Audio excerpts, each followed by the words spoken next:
Assalamualaikum warahmatullahi wabarakatuh. Bismillahirrahmanirrahim. Sahabat Ludus, selamat bertemu lagi dengan saya, Wong Ludus. Hari ini video saya agak berbeda sahabat ya dengan video-video sebelumnya.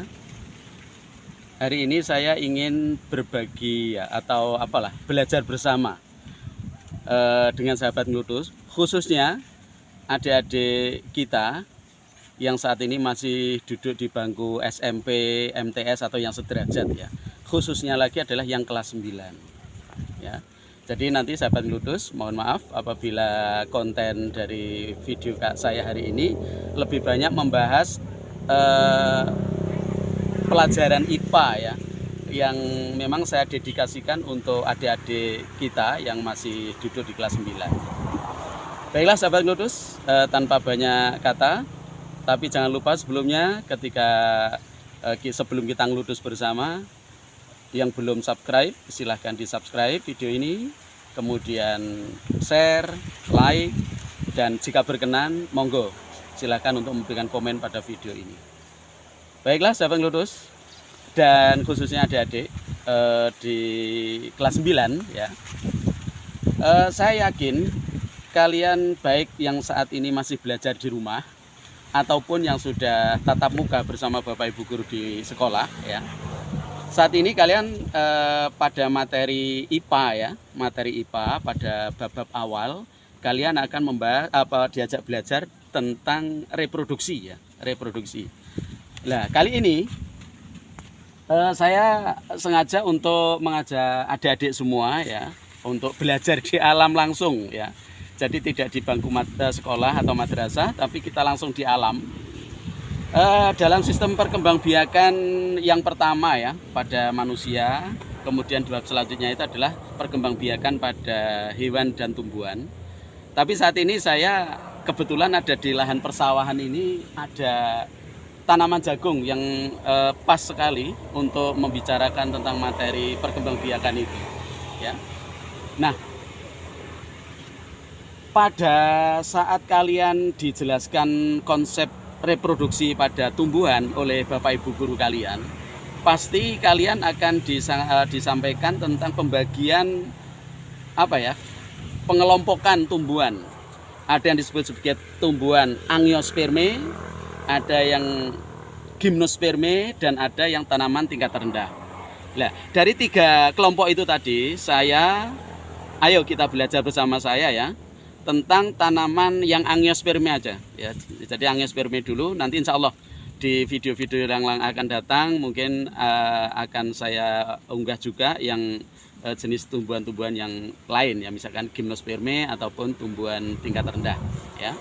Nah, ketika kalian membahas tentang perkembangbiakan tanaman atau tumbuhan gimnosperme atau berbiji tertutup, salah satunya berupa bagaimana tanaman itu berkembang biak ya. Tanaman itu berkembang biak, ada yang sistemnya generatif, ada yang vegetatif. Nah, hari ini kita akan belajar bersama tentang tanaman yang generatif saja ya, generatif, karena ada hal yang yang perlu kita dalami lagi untuk belajar IPA di materi itu ya, dimana kalau tanaman tumbuhan itu bersifat generatif, perkembangbiakannya akan melibatkan alat-alat kelamin ya, alat-alat kelamin pada tanaman itu, baik yang bunga sempurna ataupun yang tidak sempurna gitu ya. Nah, hari ini kebetulan ada di dekat saya ini tanaman jagung. Kalian pasti tahu ya, tanaman jagung ini masuk dalam kelompok tanaman atau tumbuhan monokotil, tetapi masuk ke dalam tanaman tumbuhan juga yang disebut sebagai gimnosperme, dan perkembangbiakan daripada jagung adalah generatif. Kenapa generatif? Karena dia ditanam menggunakan biji ya. Nah, munculnya biji atau adanya biji di tanaman jagung ini hasil penyerbukan ya, hasil penyerbukan kemudian masuk kepada fertilisasi yang hasilnya nanti akan menghasilkan biji itu. Nah, adik-adik ataupun sahabat Ludus yang lain ya. Kita lihat sekarang dari jagung ini, saya yakin kalian sudah dijelaskan oleh Bapak Ibu guru kalian bahwa tanaman jagung ini merupakan salah satu tanaman dengan bunga tidak sempurna. Kenapa dikatakan begitu? Karena bunga yang atas ini terpisah bagian-bagiannya dengan bunga yang lain. Kalau tanaman berbunga sempurna itu kan menyatu ya. Dalam satu bunga itu sudah mengandung kepala sari, tepung sari itu, kemudian sudah ada putih, mahkota, kelopak bunga dan sebagainya. Tetapi untuk tanaman jagung ini terpisah ya, adik-adik ya. Nah ini. Kalian tahu di sini ada bunga jantan ya. Yang bunga ini disebut sebagai bunga jantan, di mana ada bagian ini, yang kecil-kecil ini, ya, bagian yang kecil-kecil ini adalah kepala sari yang di dalamnya mengandung tepung sari. Ciri-ciri daripada tanaman seperti ini adalah tepung sarinya ringan sekali. Karena dia, kenapa ringan? Dia berkembang biak dengan bantuan angin atau disebut sebagai anemogami. Ya, anemogami ini, anginnya kenceng banget ini ya. Nah, dengan bantuan angin itu, maka tepung sari yang ada di bunga jantan ini akan berjatuhan atau beterbangan ya, beterbangan. Nah, di sini akan ditangkap tepung sari yang turun ya, tepung sari yang turun. Ini akan ditangkap oleh bunga betina. Siapa bunga betina? Ini sahabat ataupun adik-adik yang masih duduk di kelas 9 ya. Ini tongkol jagung beserta ini ya, rambutnya ini adalah bunga betina. Nah, mungkin kalian ada yang sudah tahu atau ada yang belum tahu. Sekarang apa fungsi rambut jagung di sini? Apakah hanya sebagai aksesoris atau hanya sebagai apa ya, pelengkap dari tanaman jagung sendiri? Ternyata tidak, adik-adik ya, ataupun sahabat ngeludus. Rambut jagung ini adalah sebenarnya putih daripada tanaman jagung ini, putih ya. Jadi bunga betina. Yang di atas tadi orang Jawa mengatakan manggar ya. Orang Jawa mengatakan manggar yang di atas ini, yang di bawah ini adalah tongkol jagung ini mengandung rambut. Kalian tahu bahwa tepung sari tadi yang ditiup angin ya, tiup angin ini akan berguguran ke sana kemari di antara seluruh tanaman-tanaman yang ada ini semuanya. Nah, ini tepung sarinya akan ditangkap ini oleh apa ini? Rambut jagung ini. Jadi tepung sarinya akan ditangkap oleh rambut jagung ini. Dan yang perlu kalian adik-adik pahami dan ketahui adalah bahwa setiap helai rambut jagung ini terhubung dengan satu bakal biji jagung. Ya, suatu ketika nanti kalau adik-adik ingin mencoba ya, membuka ya jagung seperti ini tapi maaf adik-adik tidak saya buka karena apa, ini miliknya orang ya. Jadi nanti dimarahin oleh yang punya ini ya. Jadi nanti adik-adik bisa nyoba sendiri di rumah ya. Tanaman jagung ini, buah jagung ya, orang umum mengatakan ini buah jagung ini. Kalian buka, itu pasti yang masih muda deh ya, yang masih muda yang seperti ini. Kalau sudah tua sudah lepas ya, biji dengan rambutnya sudah lepas. Maka adik-adik kalau ingin mengetahui apa benar setiap helai jagung ini terhubung dengan satu biji jagung, adik-adik ngambilnya yang masih muda seperti ini ya. Ini dibuka, ini bungkusnya. Atau dalam bahasa awam kelobot ya, bahasa daerah itu kelobot gitu. Ini kalian buka, nanti kalian akan tahu pasti setiap satu helai rambut itu terhubung dengan satu biji jagung. Nah, kalau ini kalian amati di bawah mikroskop ya, ataupun kalian perbesar ya menggunakan lup ya begitu. Setiap helai jagung ini penuh dengan bulu-bulu adik-adik sekalian ya, ataupun sahabat ngelutus yang lain. Nah, bulu-bulu itu digunakan untuk apa ya tadi? Menangkap tepung sari yang rontok atau jatuh di tiup angin ini.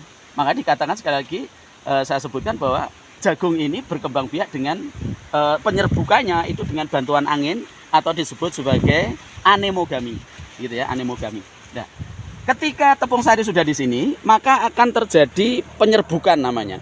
Ya, penyerbukan di mana tepung sari akan berada di antara rambut-rambut jagung ini. Nah, setelah itu akan masuk dihantarkan gitu ya sampai ke biji, maka di situ sebelumnya akan terjadi yang disebut sebagai fertilisasi.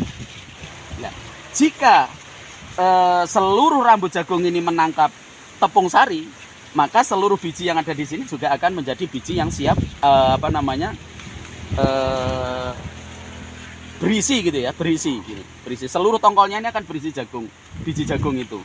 Tidak ada yang kosong, ya. Tidak ada yang biasanya kan ada ya, kalian tahu ada yang kempes gitu ya, biji jagungnya itu tidak bernas gitu, tapi kempes. Lah itu karena apa? Tidak mendapatkan tepung sari rambutnya ini. Nah itu ada kita lihat. Nah, jagung ini salah satu contoh yang sangat mudah untuk kita pakai contoh atau belajar di alam bebas ini. Maaf adik-adik sekalian ya, ataupun sahabat Ngluthus yang lain jika kualitas suara saya di video ini kurang bagus karena memang anginnya kenceng sekali ya, mohon maaf ya. Nah ini salah satu contoh daripada tanaman ataupun tumbuhan yang memiliki bunga tidak sempurna. Tidak sempurnanya kenapa? Terpisah antara bunga jantan dengan bunga betina gitu. Nah ini contoh-contoh lain banyak ya, misalkan tebu, ilalang, ataupun rerumputan yang lain itu mengalami hal yang sama. Mereka rata-rata yang tanaman sejenis jagung ini adalah tanaman yang penyerbukannya dengan bantuan angin atau apa tadi disebut sebagai anemogami gitu.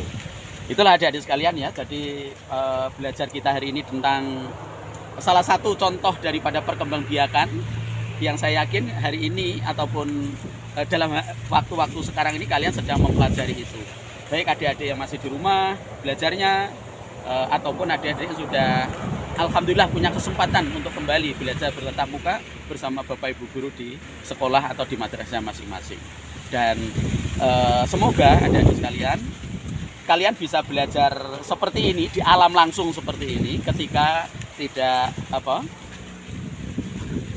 ada praktikum misalkan ya di madrasah atau di sekolah kalian bisa langsung ke sawah seperti ini.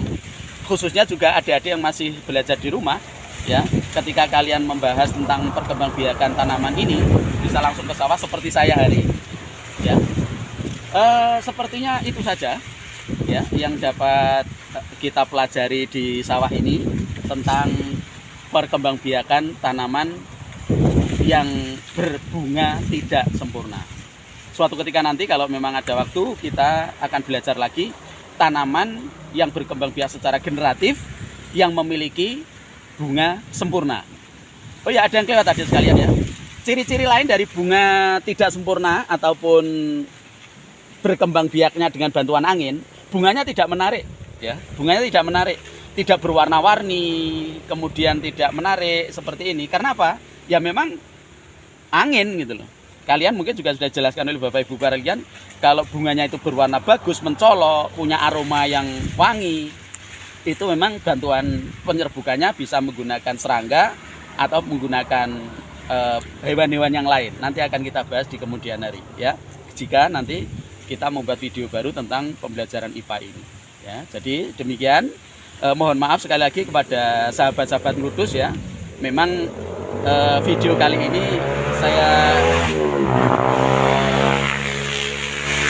dedikasikan untuk pembelajaran IPA ya. Jadi untuk adik-adik khususnya yang duduk di kelas 9. Saya kira itu, dan mohon maaf sekali lagi bukan maksud maksud saya untuk menggurui sahabat-sahabat Ngluthus, tapi ini saya belajar bersama sama adik-adik kita yang duduk di kelas 9. Demikian, dan sekali lagi saya ingatkan jangan lupa untuk subscribe bagi yang belum, kemudian like, share, dan sekali lagi jika berkenan silahkan memberikan komentar di video ini. Jangan lupa selalu tersenyum, jaga selalu kesehatan kita bersama, dan apa yang ada dalam video ini semoga bermanfaat bagi kita semua, antara saya dan yang teman-teman ataupun sahabat-sahabat, khususnya adik-adik yang duduk di kelas 9. Terima kasih sekali lagi. Billahi taufiq wal hidayah. Assalamualaikum warahmatullahi wabarakatuh.